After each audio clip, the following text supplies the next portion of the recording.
You know what that means when you hear the turkey. Happy Thanksgiving, and welcome into our final Pick 6 of the season. The holiday is always bittersweet because, yes, we get to eat all the food, which is nice, but it's also the final day of the high school football season of the year. It is, and we want to say that we are thankful for our crew here at ABC6, everyone who's helped us out with Pick 6 throughout the entire week as we wrap up this season here. Minus Fairhaven, that's a team from our area. They'll be playing at Gillette for a Super Bowl next week, but for all the other teams, today was about pride, bragging rights, and the last day on the gridiron for these kids. We're fortunate in this area to have a lot of history when it comes to these showdowns on Thanksgiving, and that includes where we start our show, the 104th Thanksgiving meeting, a matchup dating back to 1911 between the Stonington Bears crossing the border from Connecticut to take on Westerly, and the Bulldogs sending a message, taking a giant stuffed bear onto the field with them, and it didn't even take until kickoff for that thing to be unstuffed.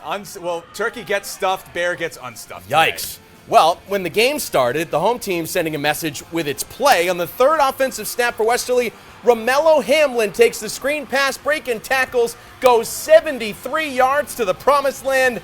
That is a statement. Just like that, Bulldogs up 7-0. After the Bulldog defense makes a stop, Westerly a short field and taking advantage again. Pass over the middle to Eric Fusaro. The senior captain moves the chains after the yak, yak, yak. Points the right direction, and then that turns into a short TD run for Terrell Hill to make it a 14-0 advantage. Westerly runs away with this one again this year, 51-30, the final. Ian. A rivalry still going strong since 1929. LaSalle hosting East Providence, as always, on Thanksgiving morning. Thanks to photographer Matt Leary for these highlights. First quarter, the Rams strike first on their home field. The handoff goes to Charles Sage. He's in there for the score. 7-0. LaSalle is on the board. The Townies would respond, though. They take the lead late in the second quarter. Jacob Duarte throws for Cameron Evora. EP looking like it would take the lead into the locker room, up 14-10, but not so fast. LaSalle grabs that lead back with 2 seconds left before halftime. Antonio Bearden with the TD catch through two Townie defenders.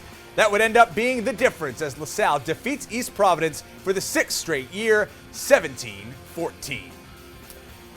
In a rivalry that dates back to 1948, a matchup we saw in the D3 playoffs a few weeks ago, too. Coventry hosting West Warwick. Oakers had a 2-point fourth quarter lead on Thursday morning, but the Wizards taking that playoff matchup recently and taking the ball back here in the fourth. Alex Medeiros grabs a fumble on the 1-yard line as Coventry was trying to put this one away. So, still hope for the visitors. But 3 plays later, the home team takes it right back. Mason Martin. The strip sack, it's a fumble. Nathan Petrarca recovers it in the end zone, 4-6, and he's doing snow angels like he's Lonnie Paxton in 2001. That's a reference. Coventry adds a 2-point conversion to make it 24-14. And then how about this? On the final play of the game, Coventry senior Tino Almeida, a valued member of the Oakers squad, takes the handoff, and he could go all the way down the field for the game-clinching TD. Tino and his Oakers teammates celebrate the score, and they celebrate keeping the trophy in Coventry. For a 5th year in a row, Coventry wins it on Thanksgiving in 2023, 30-14, the final. Great scene there, Ian. Cumberland Woonsocket here in the fantastic annual halftime tradition, the Drum Battle.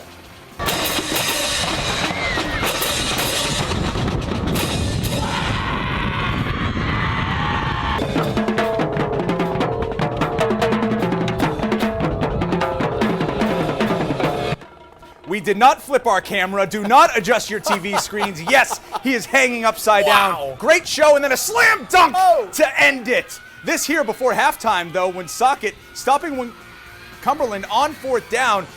Michael Siquitini wrapping up the quarterback down by the goal line. The Villanovans going to halftime up 18-0. But the Clippers come out of the locker room with some fire. First drive of the third quarter. Andrew Nocera scores on the sweep, avoiding the shutout, but the Villanovans pull off the upset of the D2 finalists. 22-15 Woonsocket, the final. Smithfield on the road for Thanksgiving morning to take on the Division IV champions North Providence. The Cougars crowned last weekend with a win over Davies and still soaking in that glory. Late second quarter of this one, Cougars extending their lead, going to the air. Jaden Allard throws for Luis Baez down the field, and he's got it. He's in. Touchdown 14-3 NP.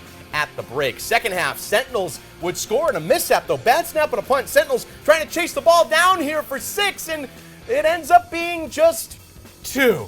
A safety through the back of the end zone makes it 14-5. That kid's like, oh, man. Gotta be faster than that. It happens, but the Cougars responding later on a turnover. Emmanuel Lajofi picks up the rock, goes the distance, a scoop. 6! Yeah. And a big boy tutty. North Providence tops off its championship season, a Turkey Day win, 27-11 the final. He gets a drumstick at the table tonight for that one. The Falcons band high above Cranston Stadium for the City Cup battle between Cranston West and East. This was a great game. East down 22-16, that is, until Ethan LaCour goes deep for Armand Reed. Perfect throw, perfect catch. He's gone. Cranston East gets within 2. They would take a 26-22 lead. Falcons down 4 with 3 minutes to play. Ant Salas turns it up, and his teammates turn up. That's the game-winning touchdown. Cranston West wins it 28-26. Thank you to Tony Barretto, SVISports.com, for getting these highlights after he baked the breakfast bread this morning. You know what I'm saying? Thank you, Tony. Thank you, Tony, for your help all season long. The David Bucky Hebert Trophy on the line between Burrillville and Ponagansett. Hebert, once a coach at both schools. Pono trying to mount a late comeback against Burrillville. Swing pass sniffed out by Riley Hebert. He wants to win the trophy with his family's name on it. The Broncos holding the Chieftains to 7 points, trying to run the clock out, but the Pono defense putting forth an effort here. Jake Phillips in on the hit. But the Hebert Trophy stays in Burrillville, his family handing the hardware off to coach Gennaro Ferraro. The Broncos win it 28-7. Just the 5th meeting ever on Thanksgiving Day between Charahoe hosting this year and East Greenwich. The Avengers 4-0 on Turkey Day against the Chargers coming into Thursday. Charahoe looking to change that this year. Third quarter handoff to Ben Donahue. He backs his way back into the break of the plane. Official on the goal line. Yes. Raises his arms, touchdown Chargers, 14-7 the lead for the home team. EG staying in this one, slowing down the Chargers later in the third. Long throw down the field, picked off by Ryan Sheeran, thinking out loud, so the Avengers get a stop, but they wouldn't be able to score again. And it's Charahoe taking it this year, 21-7, getting that first win for the Chargers in this young rivalry. Ian. The hunt for Hilda in Massachusetts, North Attleboro versus Attleboro for the 102nd time. The Blue Bombardiers on offense, getting the pitch out to Adrian Rivera, and through the pile, he keeps crawling here like a lion down on his paws. Then he gets up and sprinting up the sideline, makes another man miss, going inside, finally brought down. His team would be rewarded for the efforts. Big Blue goes up 7-0. In the second quarter, Red Rocketeers reaching for the end zone. Chris Hanowich across the goal line. The side of his helmet reads, "Drip." Look good, play good, Like buddy. it. North takes the lead in the fourth quarter and holds on to win this one, 20-15. One of the longest standing rivalries in Massachusetts, Durfee hosting New Bedford, tied up in the final minute of the first half. The Hilltoppers going up top on the QB sneak.